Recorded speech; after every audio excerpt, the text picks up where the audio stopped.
This is how I would style Lotto if she was my client. First of all, I love Lotto. She is one of my favorites out of all the new rap girlies. I think she is so pretty, and I think she does an amazing job with her makeup, hair, and music videos.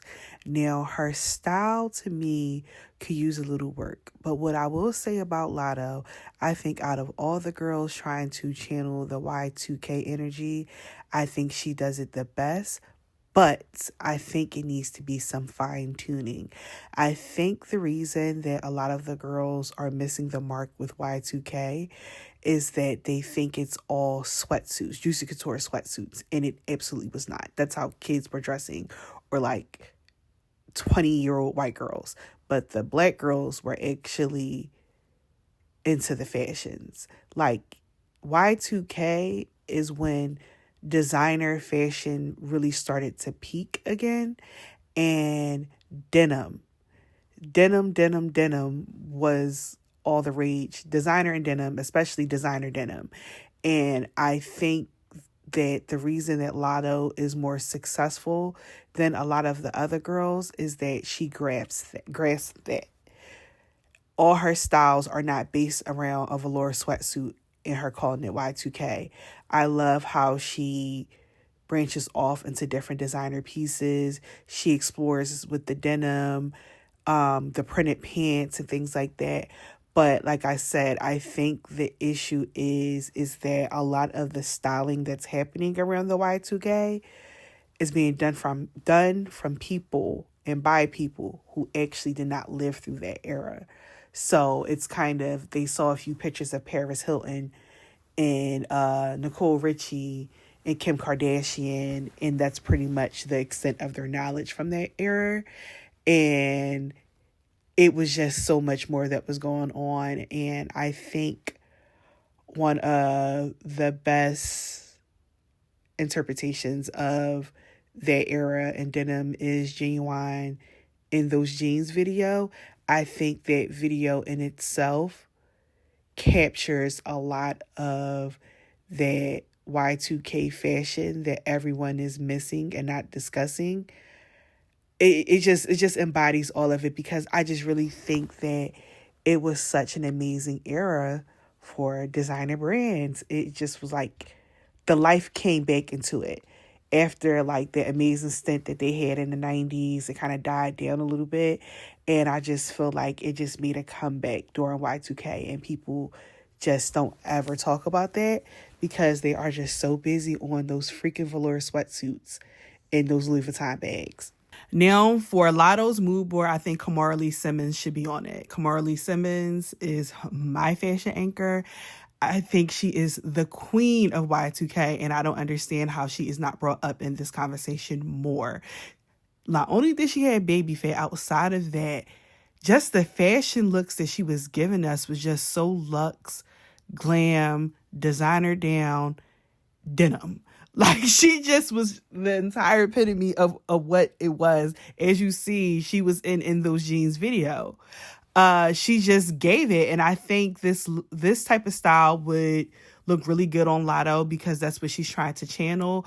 But I think Kimora on her mood board is the fine tuning that Lotto needs, because this is like the blueprint of how it should be done properly. As you see, she loved her little print. You see Kimora is doing it right there. Her print, her denim, just like all like the original designer pieces. Like, everybody wasn't wearing the same thing during this era. The Chloe shades, I'm not sure if those are Chloe shades, but sunglasses were really big during this era. The furs, the leather, like it was just so much that was happening, like the jewelry, and that the girls just don't be doing. And this is why I think that Kimora needs to be on Lotto's board, because I think she would be a great anchor on like, okay, girl, you're on track, or girl, you kind of get off track a little bit. But like Kimora, 10 out of 10. Like, it's just, the fashion was just endless inspiration. Like, any event that Lotto is going to have, Kimora got to look for it. And her crew, her team needs to be on it. Like, because it's just, like I said, she is on my mood board. Like, this is the person that I gear like my fashion sense around, just because I just feel like she just gives the epitome of a luxurious woman. And I think a lot of the girls during this era is striving to have this type of feel, but they're drastically missing the mark. But I think it's because, again, as I said earlier, they don't have the proper representation. They didn't live through it, so they don't know who actually had motion during this time. All they see is a couple pictures from the sweet life, and then they think that's really what was happening during this time, and that was really a small portion. Like, look at a Jay-Z video. It'll tell you everything you need to know about the fashion during this time, because he loves rapping about a high fashion girl back then. But Kimora, listen, Lotto put her on the board, girl, because she needs to be there. And you see, she got one little sweatsuit look, but she really wasn't doing too much. And like the ads that she had, everything was just before its time. I don't think we appreciated Kimora enough during the time that she was giving us so much. And again, I think the fact that her name is not being brought up in the conversation around this era, I think is so disrespectful. Literally, because all y'all are building your style off of her.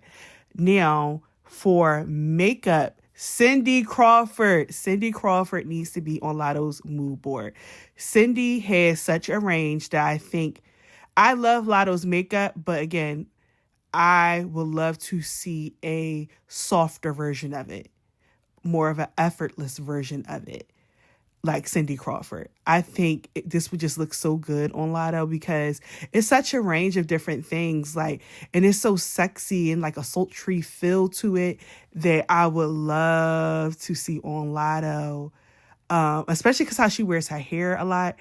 I think it would just look so good on her. And I love me some Cindy Crawford, because like she was that girl during the time. And I would love to see the girls wear more editorial-esque type of makeup versus, like I said, all the Instagram stuff that we see every day. And Cindy got it. Everyday makeup, I got you.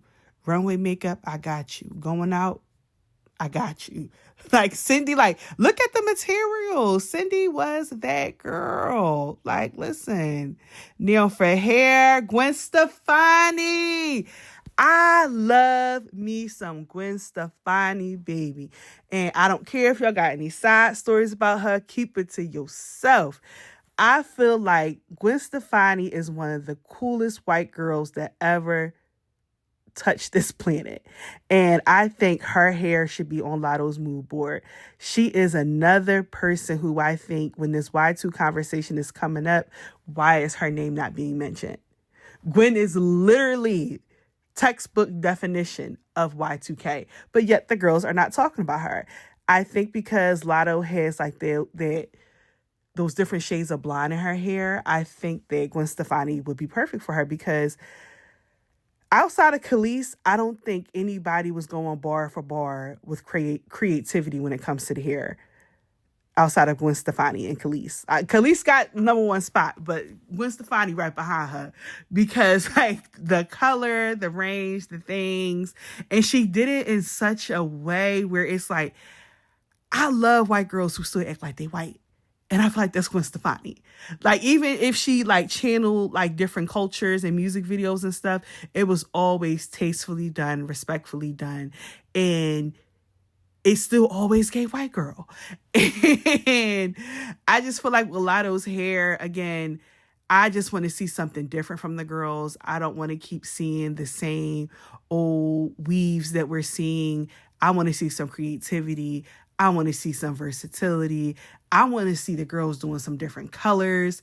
I want to start seeing some different styles. And I think if Lotto goes with the Kimora Lee Simmons type of fashion, which again is the epitome of Y2K, and then she goes with the Cindy Crawford makeup and this type of hair, I think she would be the first girl in her generation that's out now that has successfully done the Y2K era.